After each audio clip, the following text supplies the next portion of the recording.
Brought to you by Higher and Sharda University.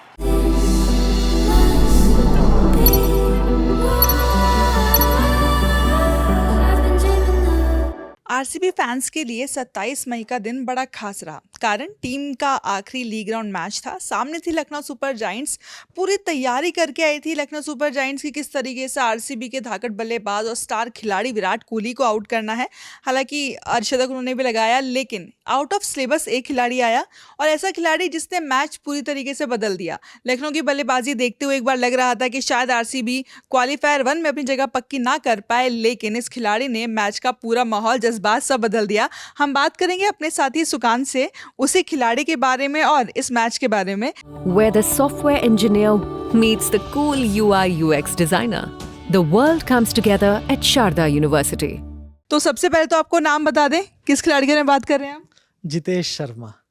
मतलब आज जो उन्होंने बैटिंग की है, जिस तरह से बेखौफ खेले हैं और 33 बॉल 85 रन, और जिस तरह से आप जब चेज कर रहे हो 228 रन के टारगेट को, तो बहुत प्रेशर होता है। पर जिस तरह से दोनों ने बैटिंग की, विराट कोहली की आपने बात की, विराट कोहली ने भी बहुत अच्छी बैटिंग की ओपनिंग में आकर के। इतना जो स्टार्ट चाहिए था ना आरसीबी को आज इस मैच में, क्योंकि जब 228 बोर्ड पे लगे होते हैं, हमने पिछले मैच में देखा था, वो भी लखनऊ का जो घरेलू मैदान है वहां पर ये मैच खेला जा रहा था, जहां पर आमतौर पर इतने बड़े स्कोर देखने को मिलते नहीं। आरसीबी को बड़े स्कोर की आदत है क्योंकि चिन्नास्वामी में रनों की बरसात होती है, लेकिन लखनऊ में ऐसा नहीं होता। लेकिन इस बार कुछ अलग दिखा, क्योंकि लखनऊ में एक टीम अगर 227 बना रही है तो मतलब पिच में तो बहुत कुछ नहीं था, ये तो दिख रहा था। और वो पहली पारी में भी दिखा जब मिचेल मार्श और ऋषभ पंत बैटिंग कर रहे थे, बॉलर्स के लिए कुछ नहीं था उस पिच पे। और वो जब इतना सब कुछ होने के बावजूद जब 227 रन बोर्ड पे लग जाते हैं ना रिया, तो वो एक प्रेशर होता है जो एक बैट्समैन के दिमाग में घूम रहा होता है। और वो यहाँ पर दिखा कि जिस तरह से आरसीबी ने बैटिंग की, उन्होंने इस स्कोर बोर्ड का जो प्रेशर होता है वो सिर पर नहीं चढ़ने दिया। वो लगातार इस तरह से कंसिस्टेंटली पहले ओवर से जिस तरह से स्ट्राइक कर रहे थे। और जितेश शर्मा ने आने के बाद से खास करके जिस तरह से बैटिंग की, पहले उन्होंने बोला कि आज अपनी पोस्ट मैच कॉन्फ्रेंस में भी उन्होंने बोला है कि पहले तो विराट भैया थे साथ में, तो हम लोग ये प्लान कर रहे थे कि मैच को डीप लेके जाना है, और वो वैसी ही बैटिंग की। क्योंकि बोल रहे कि मेरे कोच हैं दिनेश कार्तिक, वो हमेशा ये बात बोलते रहते हैं कि मैच को डीप लेके जाओ, वहाँ से मैच बनता है। और आज ऐसा ही हुआ।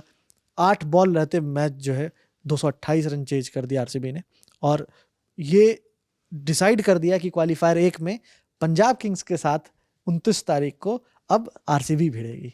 जितेश शर्मा की अगर हम बात करें तो इस पूरे सीजन में कई मौक़ों पर उन्होंने आरसीबी को एक ऐसी कंडीशन से बाहर निकाला है जहां पर लग रहा था कि शायद मैच फंसने वाला है या फिर हो सकता है कि मैच हाथ से निकल जाए आरसीबी के।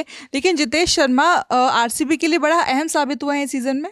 हाँ, क्योंकि देखिए जितेश शर्मा अपने स्ट्राइकिंग एबिलिटी के लिए जाने जाते हैं। पंजाब किंग्स में भी जब वो थे तब भी वो ऐसे ही बैटिंग करते थे। और आज एक और स्पेशल बात थी, पिछले 2-3 मैच में वो कैप्टेंसी कर रहे हैं, क्योंकि Rajat Patidar as an impact player आते हैं तो, और वो सिर्फ बैटिंग करने आते हैं, तो उसके कारण से क्या था कि एक्स्ट्रा प्रेशर भी जितेश शर्मा पे था एज ए कैप्टन, वो रोल। तो आज उन्होंने वो उस रोल को भी निभाया है एज ए कैप्टन, वो जिम्मेदारी ली है और लीडिंग फ्रॉम द फ्रंट और आकर के जिस तरह से स्ट्राइकिंग और आप एग्रेशन उनका देखने लायक था। जब लास्ट में मैच जीत गए तो वो पूरा एग्रेशन पूरे डगआउट में जो ट्रांसफर होता है, और खास करके आरसीबी का एग्रेशन और आरसीबी की टीम का जो मतलब उत्साह एक्साइटमेंट होता है, वो देखने लायक होता है। हम बात भी कर रहे थे मैं और सुकांत की, आरसीबी आमतौर पर अपना आखिरी लीग राउंड मैच, खास तौर पर अगर हम पिछले 2 सीजन की बात करें तो ऐसे सेलिब्रेट करते हैं वो लोग जैसे आईपीएल ट्रॉफी जीत चुके हैं। पिछली बार अगर हम देखें तो टीम की शुरुआत बहुत खराब थी और आखिर में उन्होंने अपने घरेलू मैदान पर लगातार मैच जीते थे और बड़ा ही रोमांचक तरीके से उन्होंने प्लेऑफ में अपनी जगह पक्की की थी। और वो सेलिब्रेशन आरसीबी फैंस खास तौर पर नहीं भूल सकते। और आज कुछ वैसे ही सेलिब्रेशन देखने को मिला और इसका श्रेय जितेश शर्मा को जाता है। बिल्कुल, क्योंकि पिछले बार जो है वो मैच इसलिए भी ज़्यादा इंपॉर्टेंट था क्योंकि चेन्नई सुपर किंग्स के साथ वो मैच था लास्ट मैच, और थला बैटिंग क्वार्टर फाइनल था। हाँ, थला बैटिंग कर रहे थे, उनको सिर्फ एक छक्का और मारना था और मैच का बहुत कुछ बदल जाता।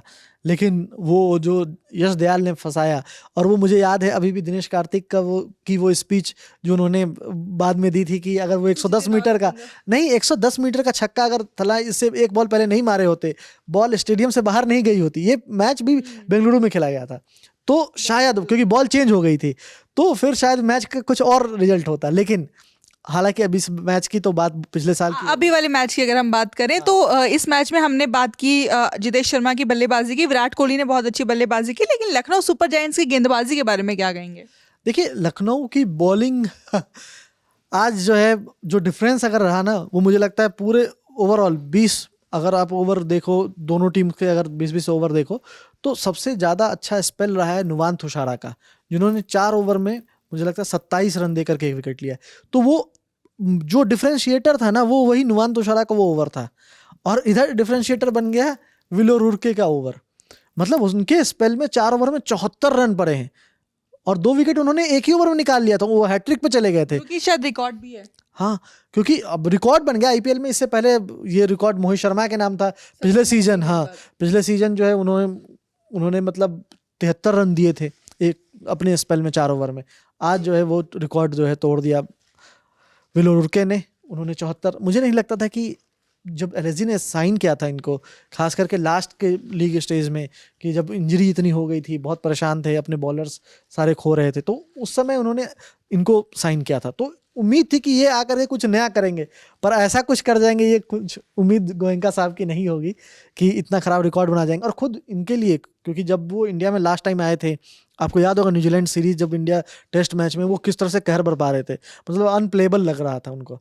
और आज के मैच में जितेश शर्मा ने उनको जिस तरह से कूटा है, मतलब उस अगर सेकंड लास्ट ओवर की बात करूँ तो चौका छक्का बहुत बुरी तरीके से कूटा, तो वो दिख रहा था। और जितेश शर्मा आज पूरा चढ़ के खेल रहे थे और इसका एक रिजल्ट है कि आज हमारे सामने है। आरसीबी क्वालिफायर 1 खेलेगी, उनके पास 2 मौके होंगे। इसके अगर ये हार भी जाती है तो उनके पास एलिमिनेटर में से आने वाली टीम के साथ क्वालिफायर सेकंड खेलने का मौका होगा, और जीत गए तो फाइनल फिर से। और अभी अगर मैं रिकॉर्ड की बात करूँ ना रिया, तो आरसीबी ने इससे पहले 2 बार क्वालिफायर 1 खेला है और दोनों बार वो लोग फाइनल में पहुंचे हैं, जबकि 5 बार वो लोग एलिमिनेटर खेले और 5 बार वो बाहर हो गए। तो इस हिसाब से तो आरसीबी फैंस के लिए बहुत अच्छी खबर है कि आरसीबी जो है वो क्वालिफायर 1 खेलेगी। पहला क्वालिफायर यानी कि तय हो चुका है, पंजाब किंग्स और आरसीबी के बीच में खेला जाएगा। और अगर हम बात करें पहले एलिमिनेटर की, तो वो खेला जाएगा मुंबई इंडियंस और गुजरात टाइटंस के बीच में। एलिमिनेटर मुकाबला हारने वाली टीम यहाँ से बाहर हो जाएगी और क्वालिफायर 1 जीतने वाली टीम सीधे फाइनल में पहुंच जाएगी। आईपीएल प्ले ऑफ शुरुआत अब होने वाली है, क्योंकि लीग राउंड खत्म हो चुके हैं, यानी कि रोमांच जो है वो डबल होने वाला है आईपीएल का। हम इस रोमांचक आईपीएल की हर अपडेट आप तक पहुँचाते रहेंगे। आप देखते रहिए ललन टॉप।